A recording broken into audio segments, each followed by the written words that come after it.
This is Autoline Daily, the show dedicated to enthusiasts of the global automotive industry. Car sales in China were down sharply in April because of COVID lockdowns. According to LMC Automotive, passenger vehicle sales were just shy of 990,000 vehicles, a drop of 43.5% compared to a year ago, and light commercial vehicle sales were down 52%. Combined, the light vehicle market dropped 45% to 1.17 million units. Production was also impacted by the lockdowns and decreased by 44% in April. And while lockdowns did start to ease in the month, LMC says production won't be back to normal until the end of June. But there was one exception. BYD's production was up 137% in April because it's highly self-sufficient in the supply of parts and components. California wants cleaner cars on its roads, and while it's proposed to ban sales of new ICE vehicles by 2035, there's still millions of piston-powered vehicles on its roads. So to help make those vehicles more environmentally friendly, the California Assembly just passed legislation to provide owners with a $2,000 rebate for converting their gasoline or diesel-powered car to a zero-emission vehicle. The SEMA-sponsored bill still needs to be approved by California's Senate. And speaking of lowering the carbon footprint of ICE vehicles, Lamborghini's CEO Steven Winkelmann says the automaker wants 2 hybrid cars in its lineup after 2030 that run on synthetic fuels, or e-fuels, which can greatly reduce carbon emissions. But he admits there will need to be government assistance to make e-fuels more widespread. And we've heard similar concerns from other powertrain executives at car companies that say e-fuels will take too long to get to the market and will cost too much to ever eat into electric vehicle sales.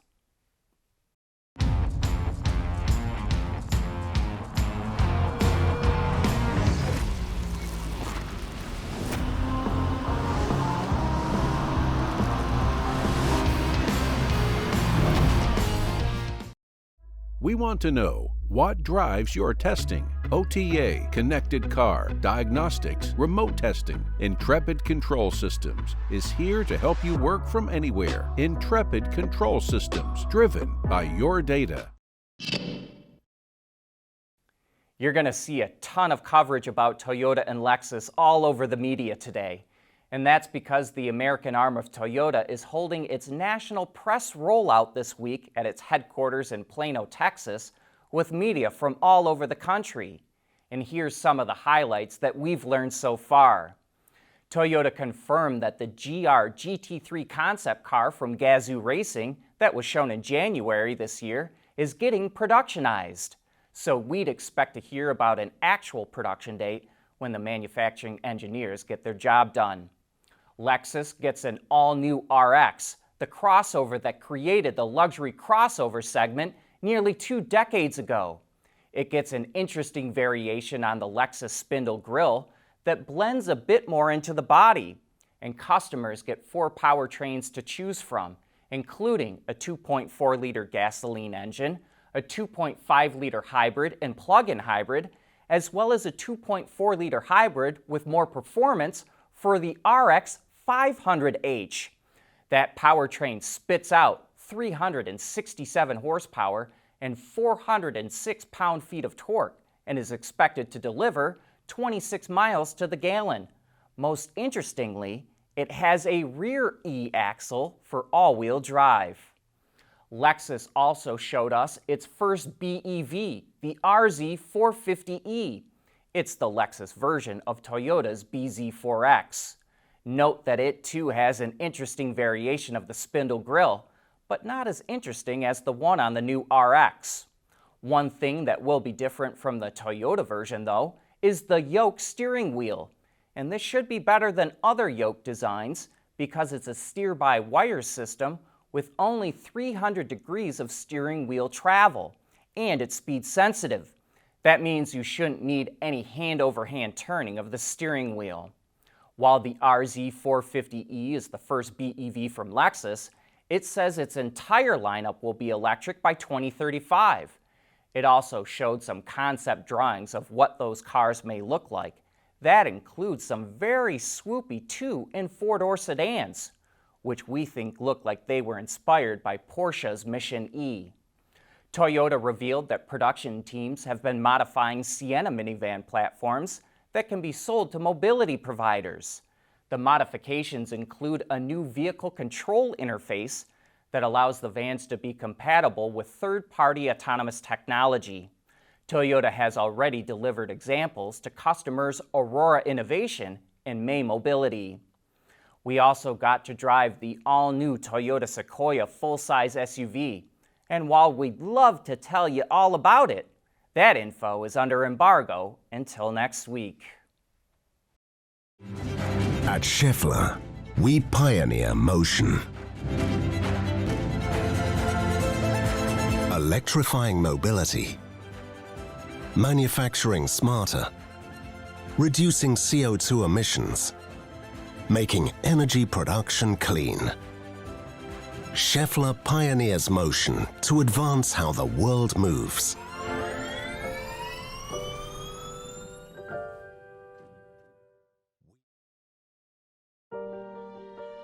The future of Michigan is extraordinarily bright.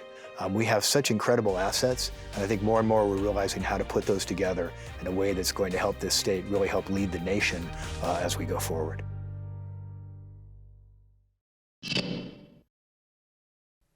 Here's something we hadn't heard before. Supercar maker Rimac wants to become a Tier 1 supplier.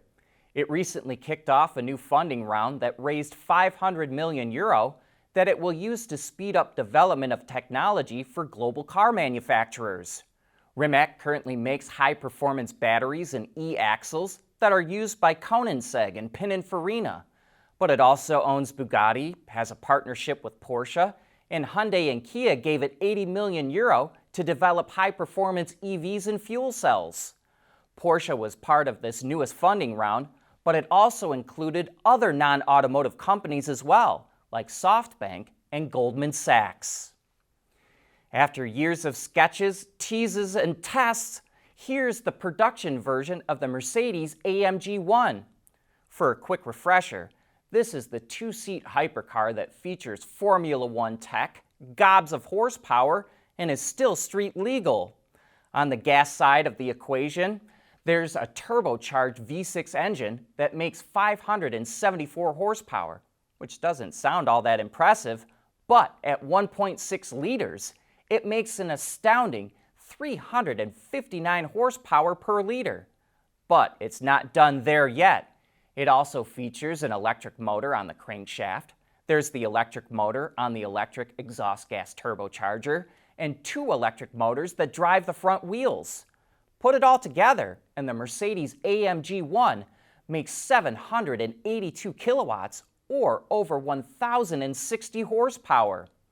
We've only just begun to scratch the surface of all the details on this car, which debuts at the Goodwood Festival of Speed later this month, so we'll provide a link to the press release if you'd like to learn more.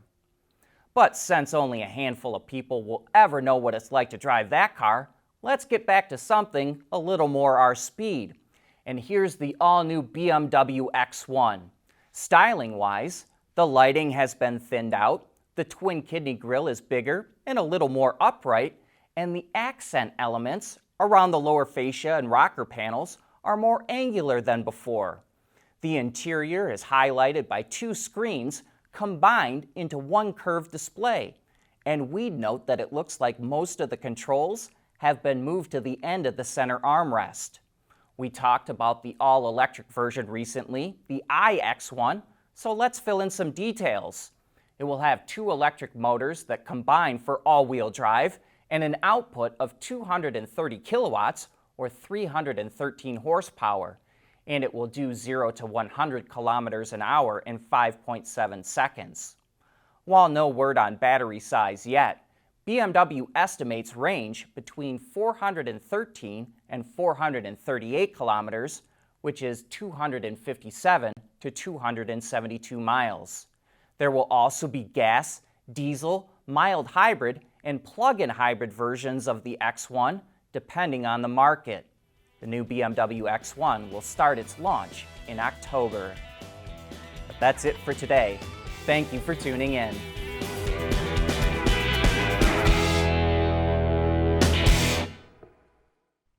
Autoline Daily is brought to you by Bridgestone, solutions for your journey.